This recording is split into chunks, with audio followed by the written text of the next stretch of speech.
Hi, everybody. We'll get started in about 3 minutes or so. Thanks for your patience.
All right, everybody.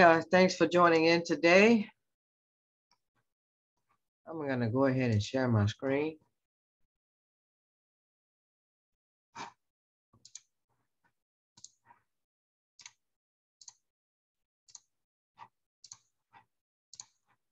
All right, you should be seeing the course homepage. Will somebody kindly unmute and let me know if that is the case?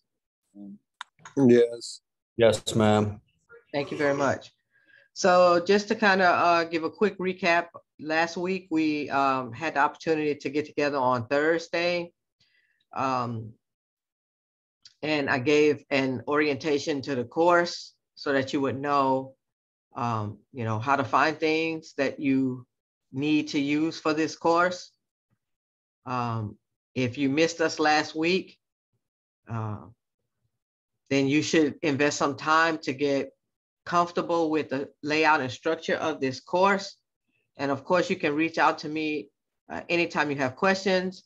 I do want to bring to your attention that when you are joining class, you should be using the class link that says we meet every Tuesday and Thursday at 11:30. And if you want to join me for office hours between 9 and 10, you should be using the office hours Zoom link. Those are two different links. And my apologies that I have not posted the recording from last week. It's because people are clicking on the wrong links and creating multiple recordings, and I have to sift through them to figure out which one is actually the correct one.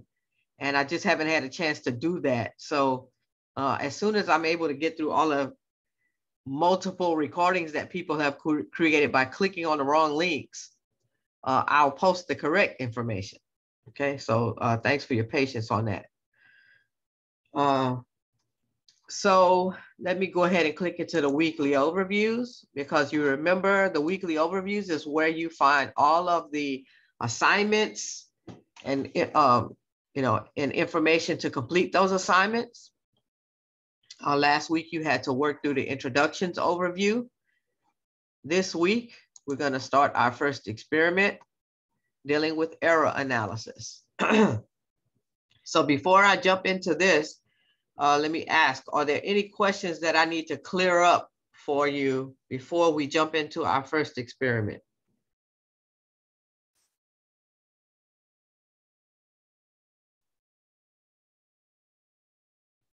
All right, guess that means everything's okay. So notice when you click on that error analysis overview link, the first thing you'll see are the objectives for the week. So let me explain something to you. The way this class works is, as much as possible, I try to utilize the concepts and information that's being covered in lecture to help and support our experiments. I do not lecture in this class. I will answer questions that you might have, but I don't reproduce the lecture. The goal here is to, to help you to know what experiment you need to complete, what you have to do for your lab report, and then any other things that you might need to take care of for this week's material in this class. So if you're in lecture and lab, you should treat them as two separate courses, okay? And in here we'll focus strictly on the lab aspect of this class. All right. So you can see we're going to be built. Did I have a question? I think I heard somebody unmute. Okay. So you can see from these objectives, we're utilizing many of the things that we've talked about in lecture class, the SI units and prefixes, we'll derive properties, which we'll be getting to on Thursday. And so what we do is we're going to build on those ideas to look at actually measuring and then calculating error as it pertains to those measurements. Okay. So these are the activities that you have on your plate, and we'll be taking a look at this in just a minute. I'm going to talk you through the experiment, the lab report, the post-lab discussion. You can see there that there are instructions on how you submit your lab report to me. And then there's always a link to class questions. In the event you have a question you want to field to your classmates, you can always click and post it there. And then required readings. These are all resources that you can utilize to help you complete the activities and assignments, okay? And as I mentioned last week, every overview is built that way. You have the objectives for the week, the activities for the week, and resources to help you complete those activities, all right? Any questions about that? No, ma'am. Okay, so now let's jump into our first experiment, okay? Our first experiment deals with measurement and error, okay? And so you can see these objectives are the same ones that are listed in the overview. The whole goal here is to get you some practice with measuring and then learning how to calculate error because that is something that you'll have to do throughout this course. But we need to have some understanding of error and what it is and what it is not, okay? And how we're going to deal with it in this course. So when we say error in a laboratory setting, that doesn't mean mistake. Okay, I know in everyday conversation, when you say error and mistake, they are synonymous. They can mean the same thing, but not in a laboratory setting. In a laboratory setting, anytime you measure, you are going to have error. But my hope is that you won't be making mistakes, okay? And so every measurement that you make will have some error associated with it, because nothing can be determined with infinite precision. There is no such thing in our world as an infinitely precise measuring device. All measuring devices have limitations. And so that introduces what we call error or uncertainty in our measurements. Mistakes, on the other hand, that's just, hey, you messed something up, you know, sloppy work, whatever, right?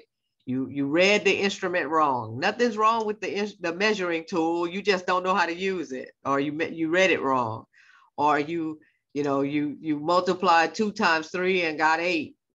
You know, your arithmetic fell apart. You copied something wrong, or you used the wrong theory or equation. Those are all mistakes, and you cannot call those things error, because they are not when you're in a laboratory setting, okay?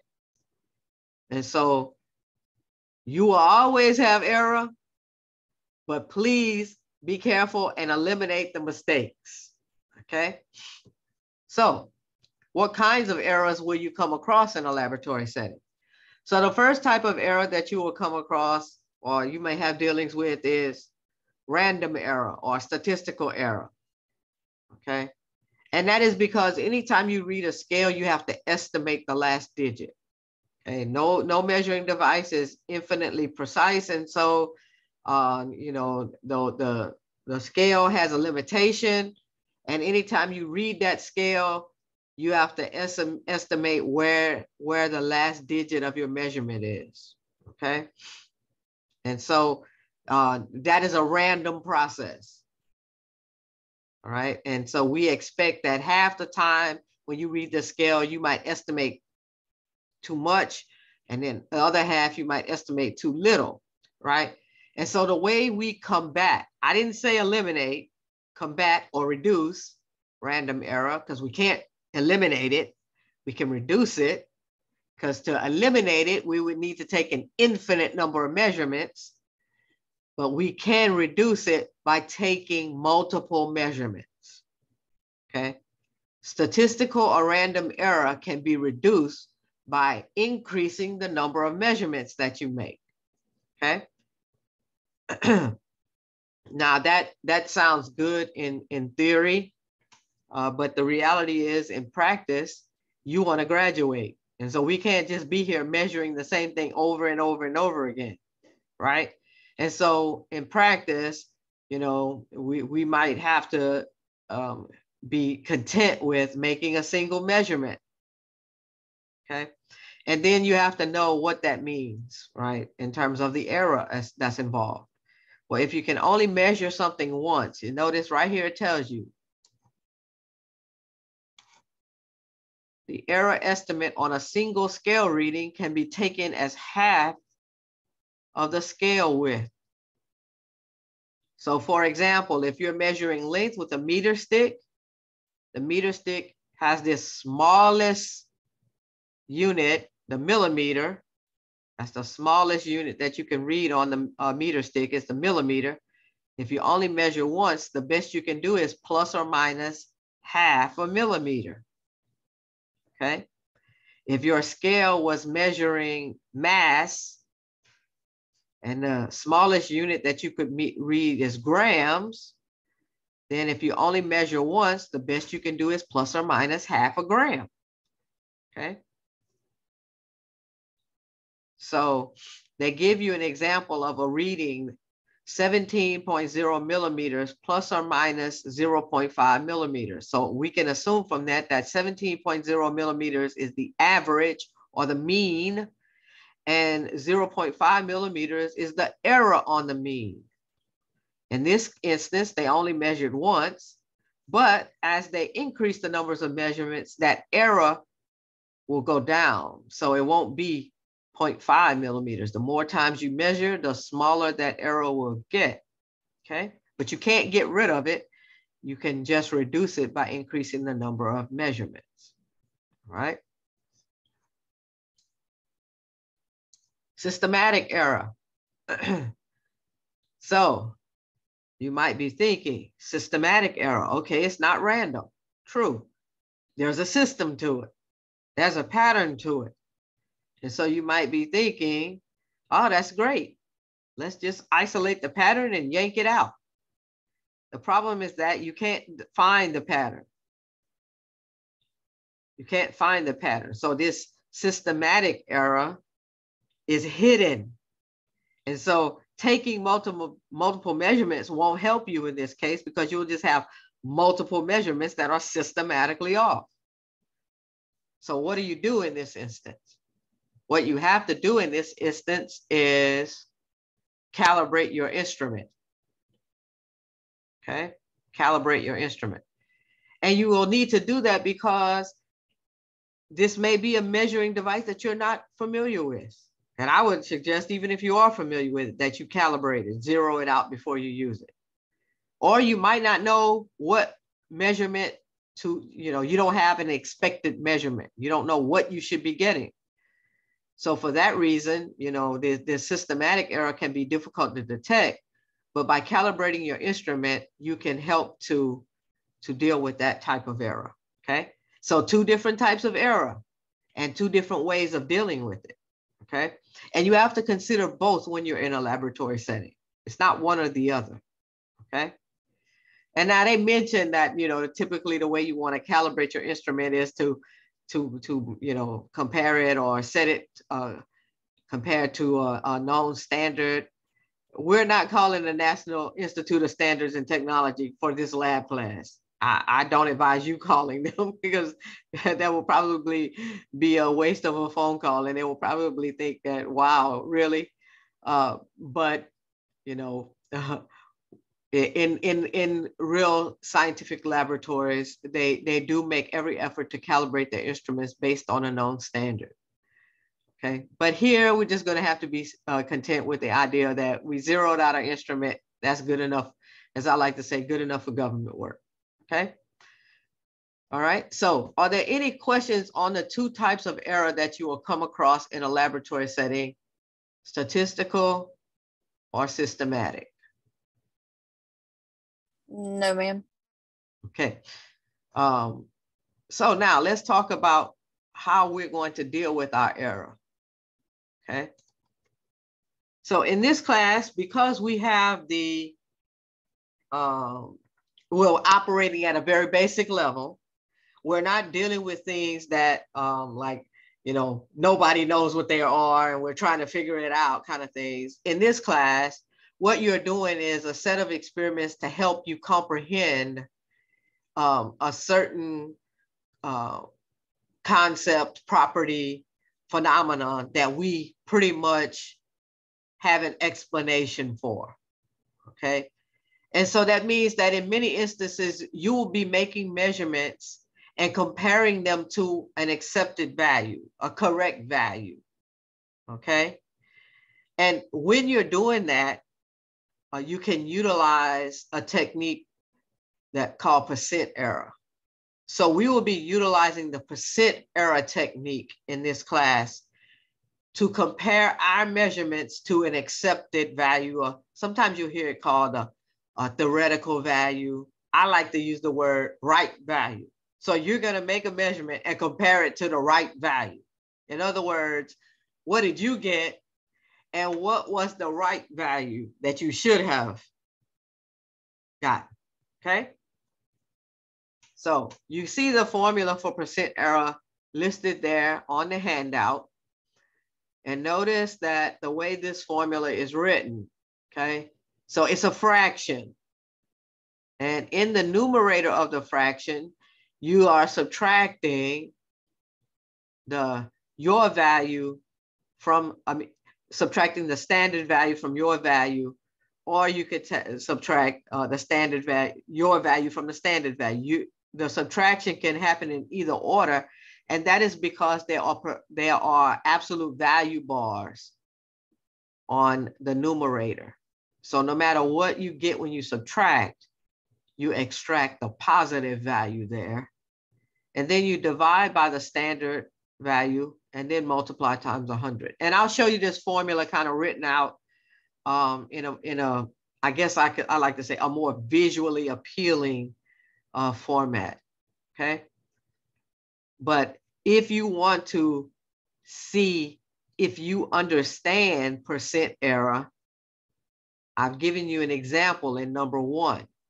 So let's just pause right here, and each person pull out your handy dandy calculator, because you should plan to have, one available. You don't need one with all the fancy scientific functions and all of that kind of stuff. Math functions and all that. Just one that does basic addition, subtraction, multiplication, division will work fine. What I want you to do is I want you to utilize the accepted value and the experiment value that I've put for you in item number 1. I want you to use those numbers in the percent error formula and confirm for yourself that you get 2%. Okay. So let's take a quick minute and everybody do that. Pull out your handy dandy calculator. So I'm going to even pull out mine. Okay. And I don't know if you can see this. I'll stop the share, and then let's see if I share my screen again. Yeah. Okay. So now you can see my handy dandy calculator. And let me give you a minute to work through it, and then we'll work through it together. Okay. So take a minute and do that.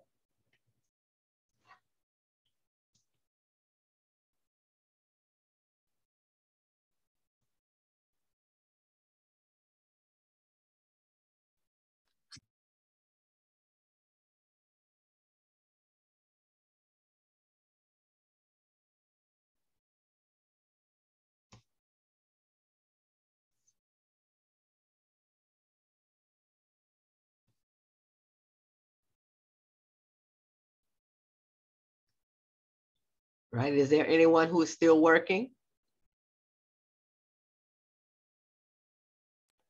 Yes. Okay. No problem.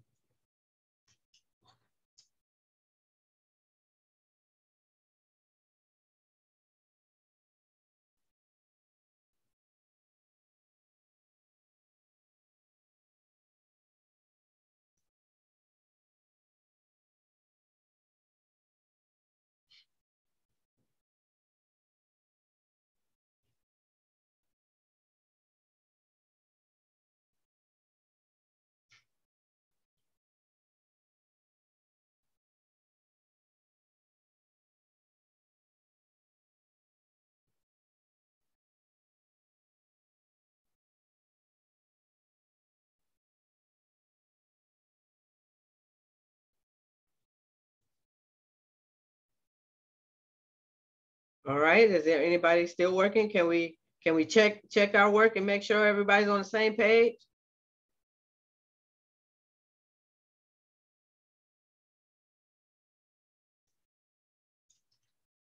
All right. So I'm going to take that as a yes because nobody said no. So now let's take a look at a couple of things here. All right. So one of the things we need to be clear on when we use the percent error formula is that when you make the calculation, all of your units are going to cancel out because you have to be using like units in this formula. So we don't even have to worry about plugging all the unit stuff in, the centimeters per second squared, because they're going to cancel out because you'll have centimeters per second squared in the numerator and denominator. So really all you have to focus on is the numbers, right?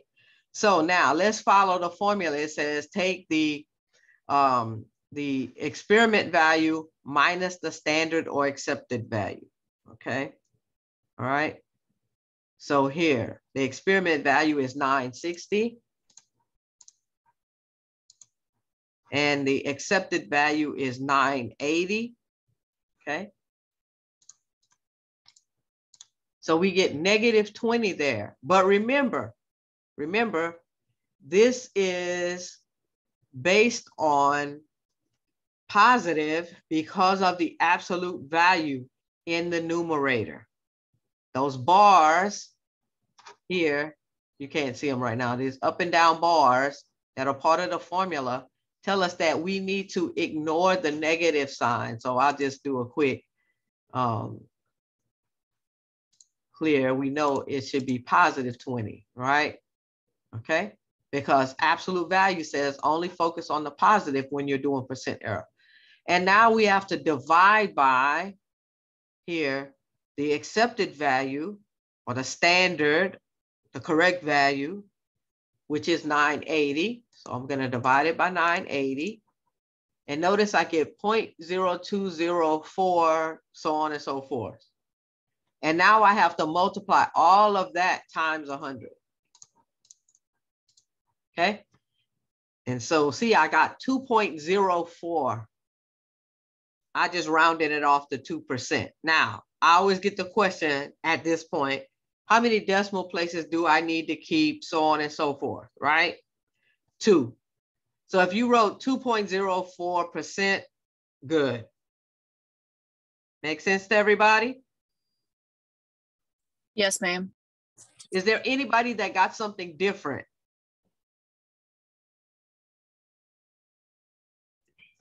No, ma'am, not me.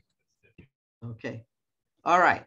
So that was our example of utilizing the percent error formula. Okay. And don't worry about percent difference. We don't really get into that in this class. What that was designed for was for some students who were doing a little bit more in a particular lab where I was using that. So don't worry about percent difference. You won't have to calculate that for at any point for us. Okay.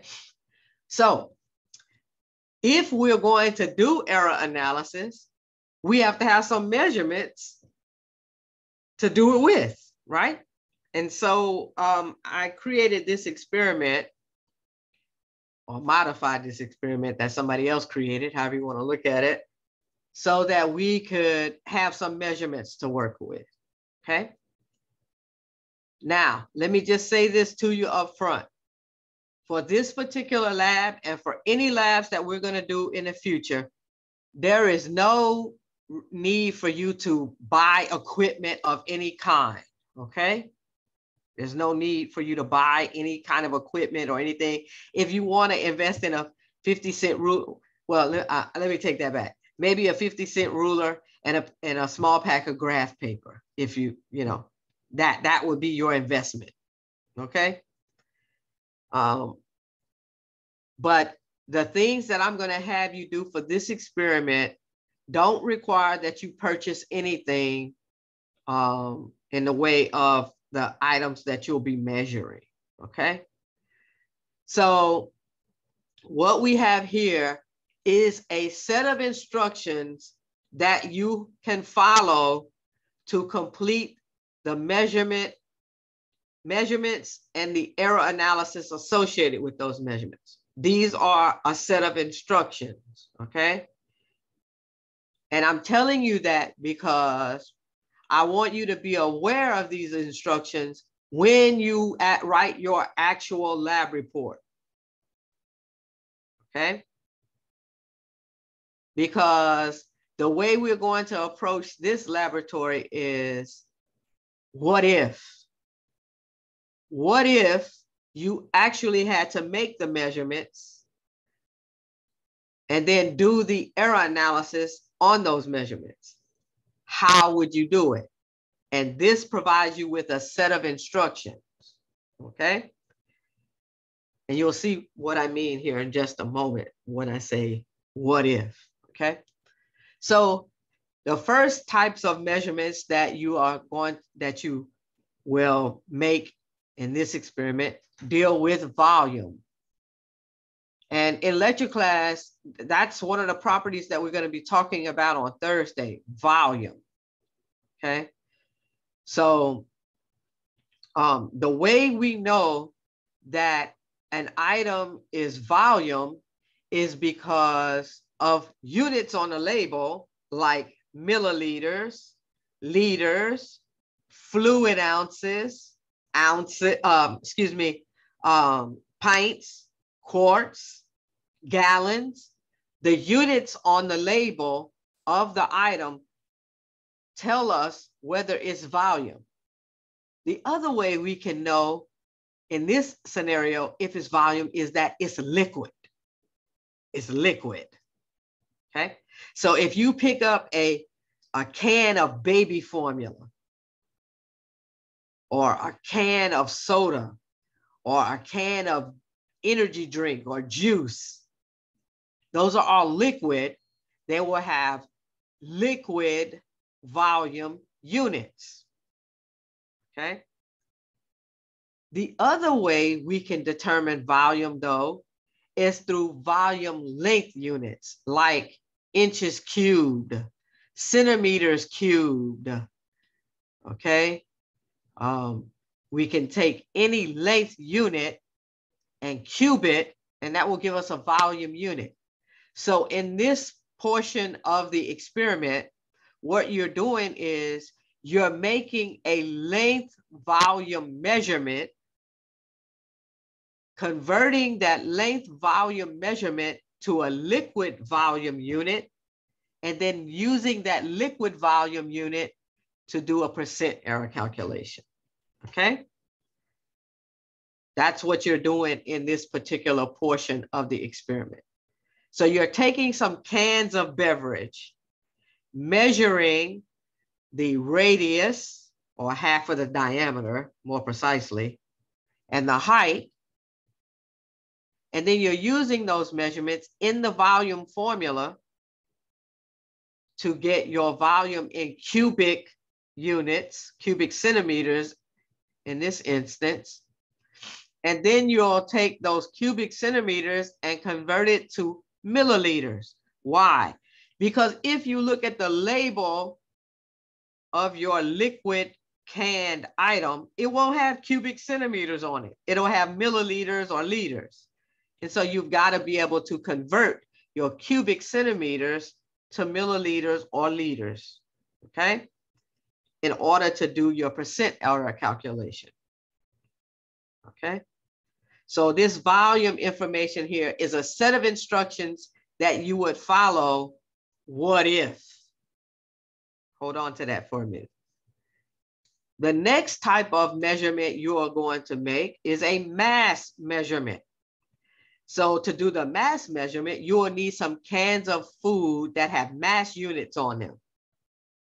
And these are like solid food items, like corn, beans, peas, chili. These are all solid food items, canned food items, dog food cans, you know, that kind of thing. Then they will have units on their label like ounces and grams. Fluid ounces is liquid, ounces is mass. So things like grams and ounces are what you will find on the label of those solid food cans. And you would measure that, and then you would measure the mass of the can, and then compare the grams on the label to the grams that you measured using the percent error calculation. Okay. So two different types of units, volume units and mass units. One of your responsibilities is to know the difference between the two. And I've just expressed to you how you know the difference. Volume units are either cubic length units, like cubic centimeters, or liquid volume units, like milliliters. Mass units are for solid food items like corn or beans, and they are measured in ounces or grams. Now, since we focus on the metric units here in this course, we focus on the milliliters, the cubic centimeters for volume, and the grams for mass. Okay? Does that make sense to everybody? Yes, ma'am. Is there anybody who's not really sure what I just explained? No, I get it. Okay. All right. Well, the good thing is that you will have time to start the experiment today or whenever between, and then Thursday when you come back, you'll have a chance to ask questions about it. Okay. Does that make sense to you? Since this class meets on Tuesdays and Thursdays, right? We'll start, I'm getting you started with the process, and then on Thursday, you can ask questions once you're into it and if anything isn't clear. Now, you notice that I kept saying, what if? The reason I kept saying what if is because I have provided you with some sample data. Remember I said, you don't have to make any measurements, you know, or invest in any equipment. So you don't have to go out and buy cans of juice or cans of corn to do this experiment, because I'm going to give you some sample data that you can use, okay? All right. Your job, though, is to be able to explain in your lab report how you would get these measurements. What if? What if you had to make these measurements? Explain in your lab report how you would do it, and we'll go into detail about that, right? So I gave you some mass items, and you can see I wrote down the value that's on the label in grams, and I wrote down what was measured in grams. And so you would use those in a percent error calculation, each one of them in its own calculation. And then you have some volume data. So I gave you some liquid items, Peace Tea, Dr. Pepper, and Sprite. And I gave you the height and the diameter of each of those cans. And I told you the label in milliliters. So I've given you all of the data that you need to accomplish the percent error. Okay. Now, I always tell students, you're absolutely 100% free to do your own measurements if you don't like my sample data. But whether you use my sample data or you make your own measurements, you have to explain to me the process that you would follow if you are making the measurements. Do all of you understand that? Yes, ma'am. Yes, ma'am. Okay. So you got your sample data. Now, let's talk about what goes in your lab report. Okay. And here's what my suggestion to you, as I said, between now and Thursday, you want to take a stab at this lab report, because that way on Thursday, you can ask me questions so we can clear up any issues that are going on, right? I mean, normally my lab class meets once a week. And so I have one shot to explain everything to them, get them out there, get them going with it. And then the following week, they have to turn it in. But you have the added benefit of, if you start this, then on Thursday, you can always ask me questions. All right. So let's take a look at what goes in the lab report. All right. So I've given you a template to follow here. And here's the thing. For every experiment, for every lab report, for every post lab that you have to do, we're going to talk about it. Okay. And you'll have a chance to ask questions. All right. So I have made available to you here and in the weekly overview instructions on how you submit your lab report to me. Please make sure that you read those and follow those. Okay. So you can either get the instructions on how to turn it in here, or it's also available, you know, under assignments and the assignments tab in the weekly overview. All right. So here's what you have to do. You have to write me a report that follows this format. So there's the title. Then you're going to fill in your name. And then you're going to write me an abstract. Now let's talk about this abstract. For this abstract, you're going to tell me what procedure you followed. What procedure did you follow to get the sample data or to get your own data? Okay. Tell me what tools you used. How did you measure the length? How did you measure the mass? If you're using my sample data, tell me what you would have done. Okay. What if you had to make those measurements? What would you do and how would you do it? And give details. Remember, when you write a lab report, you are writing it for somebody who doesn't know anything about this. Students often write their lab reports to me. I'm just a grader. Do not write lab reports to me. Write lab reports for a student who is not in this class, who wouldn't have a clue if you didn't explain it thoroughly. Okay, so you have to be systematic. You have to tell them step by step what process to go through, what tools to use, what formulas are you going to be using, why are you doing this? Okay, all right, what's the whole purpose here? So you have to break that down and explain it to somebody as if they have no clue. And then under what you found, this is one where I need you to pay attention, because this is where you're explaining about your data. Okay, so tell me under what you found, how good is your data based on the size of your percent error? Okay, so when you make you go through the calculation process and get the percent errors, look at those percent errors and tell me, do you think you've done a good experiment based on the size of the percent error values that you have? Okay, we're not using a simulator here, so don't worry about that. In this particular instance, tell me, do you think you did a quality experiment based on the size of the percent error? I do not have a cutoff value. I can't tell you what's good or bad. You make that judgment as the scientist writing the report. If you think 50% error is good, tell me that and tell me why you think that, right? If you think 50% error is bad, tell me, hey, I don't think I did a great job because my percent error is really large, and why you think that happened, okay? Tell me about the quality of the data that you're using, either my data or your own data, based on the size of the percent error values that you calculate, okay? And you will have to make that kind of judgment call all throughout the semester. You tell me whether you think you've done a good experiment or not based on the percent error values, okay?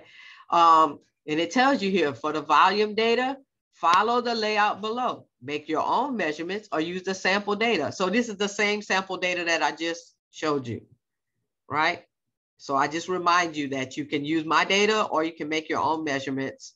But this is the table that you have to complete, all right? Okay.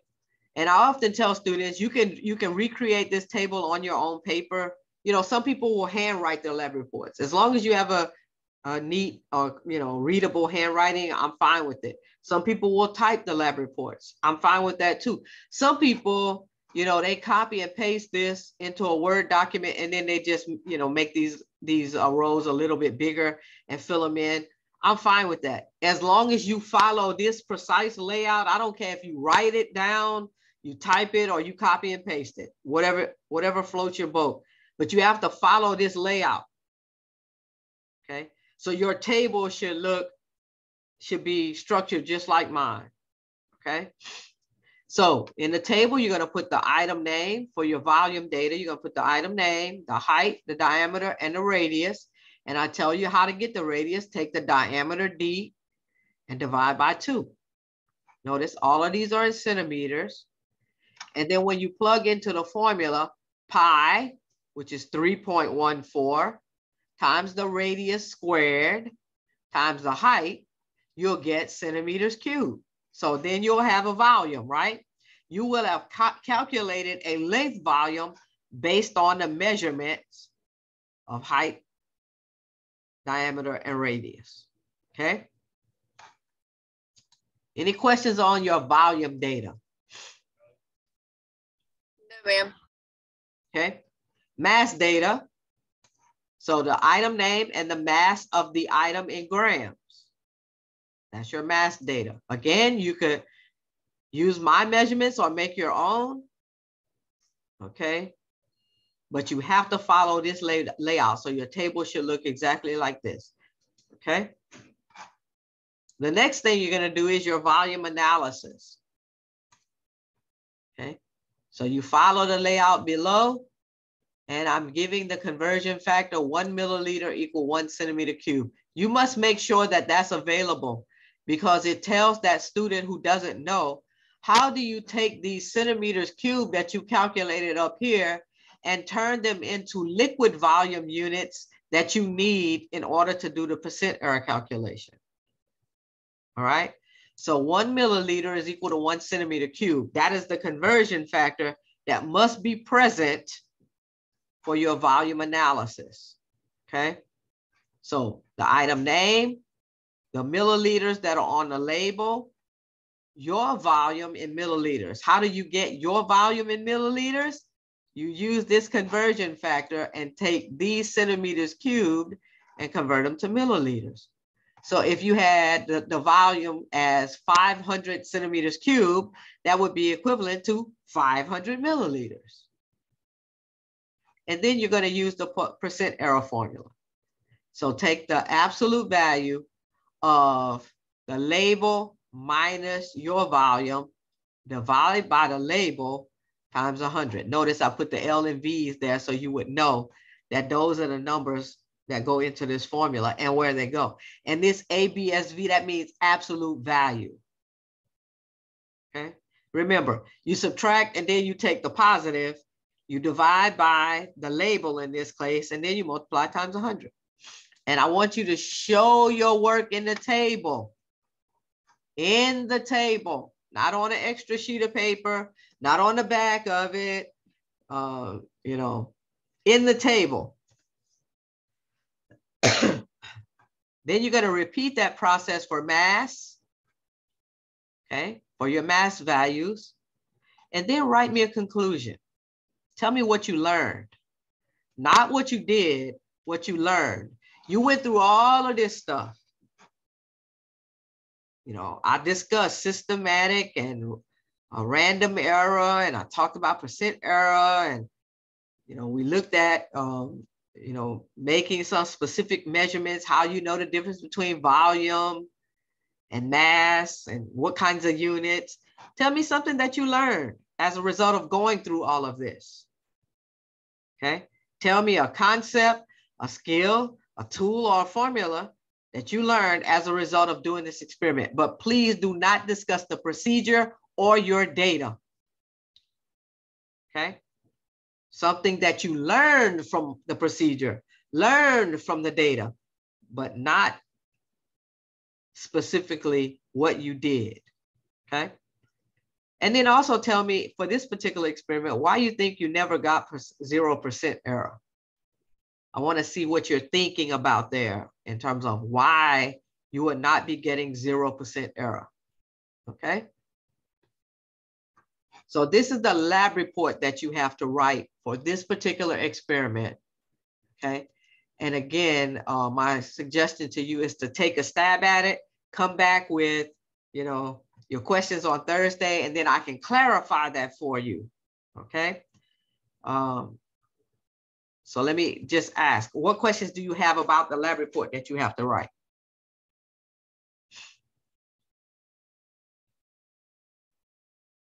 You covered the question that I had. Okay, good.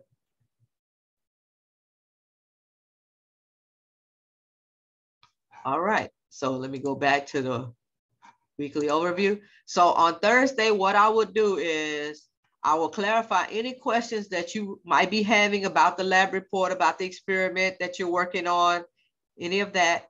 I'll talk about the post-lab because my intention is that you only do the post-lab after you've done the experiment and written the lab report. That's why it's called post, right? So we'll wait and talk about that on Thursday.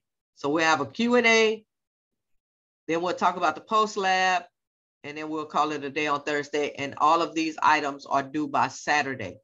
If you need some additional reference material, you have it available here. Okay. So let me stop share. And before we conclude, let me ask once again, are there any questions?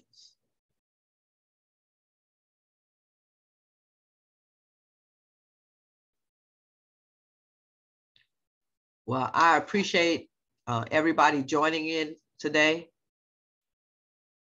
Again, if you're working at any point, don't hesitate to reach out to me.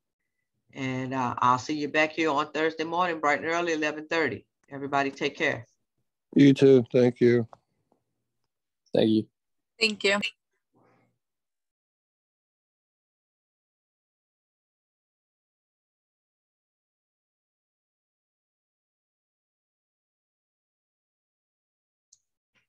Zachary, Brandon, do you have questions for me?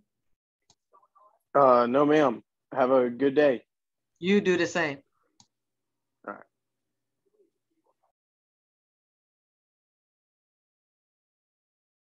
Zachary, do you have any questions for me?